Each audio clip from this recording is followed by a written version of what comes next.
दुरानी साहब, आप पॉलिटिकल जो इकट्ठे लोग हैं उनकी आप इशारा कर रहे हैं, मुझे कतई कलामी की माफ़ी के साथ बताइएगा। आप ही कह रहे थे कि मफाहमत का दरवाज़ा खुल रहा है, पीटीआई के लिए कुछ सॉफ्ट कॉर्नर्स शायद पैदा हो सकते हैं। आज के हालात में जब शहबाज शरीफ साहब की हालिया मुलाकात हुई है अली अमीन गंडापुर साहब से, तो हमने पूछा पीटीआई के लोगों से, उन्होंने कहा ये मुमकिन नहीं है कि बानी तहरीक को मालूम ना हो, उन्होंने एनओसी ना दिया हो और वो जाकर के मिले हों। What do you think about it कि क्या पाकिस्तान तहरीक इंसाफ मफाहमत की पॉलिसी के ऊपर आमादा हो चुकी है या उसको होना पड़ेगा?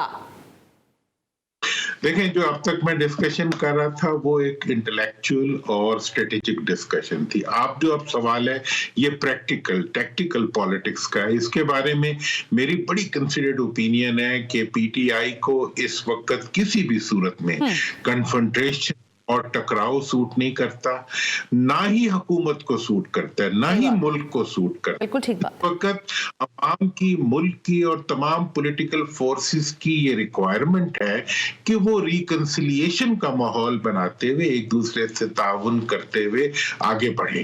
और ये वाली बात जो इस वक्त का जो मैंडेट जिन पार्टी को मिला हुआ है उनके अगेंस्ट अवाम का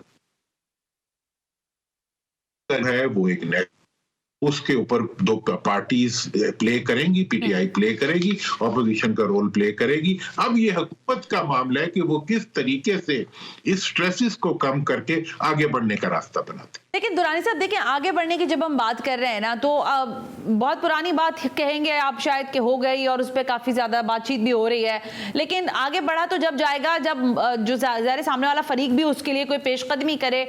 लेकिन पेशकदमी हो रही है इंटरनेशनल अरीना के अंदर, यानी IMF को खत लिखा पीटीआई के लोगों ने और वो मिस्र है इस बात पर कहने पर कि हम उनको लिखकर कोई पाकिस्तान के साथ दुश्मनी नहीं कर रहे थे, हम वो बता रहे थे कि पाकिस्तान के पॉलिटिकल सिस्टम में ये इश्यूज हैं और यहाँ के लोग तो उसको देख रहे हैं। लेकिन आप भी देखें, फिर अभी इल्जाम ही सही लेकिन यूरोपीय यूनियन के मामले पर भी कहा गया कि वहां भी अप्रोच करने की कोशिश की गई है।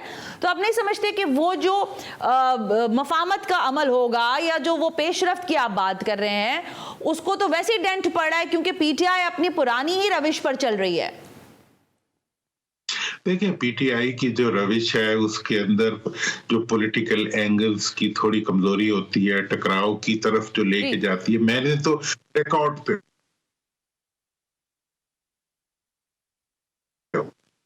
पाकिस्तान के खिलाफ किसी किस्म की एक्टिविटी में अपने आप को इंडल्ज ना करें, क्योंकि आपकी पार्टी भी पाकिस्तान में है, आपकी सियासत भी पाकिस्तान में है, आपकी क़यादत भी पाकिस्तान में है।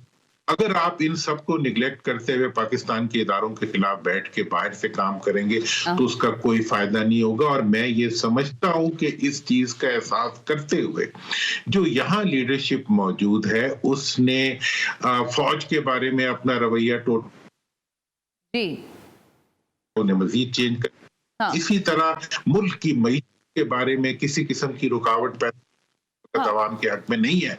लेकिन एट द सेम ये वाली बात भी हुकूमत की जिम्मेदारी है कि वो इस वक्त अवाम की नफरत से बचने के लिए वो रास्ता अख्तियार करे जिस रास्ते में के कंपनसेशन हो उन ज्यादतियों की जो इलेक्शन के रिजल्ट्स की शक्ल में आई है। और इस वक्त जो पावर में आए हुए लोग हैं उन्हें एहसास होना चाहिए कि उनका मैंडेट जो है वो थिन एयर पे खड़ा हुआ है, जमीन पे नहीं खड़ा हुआ।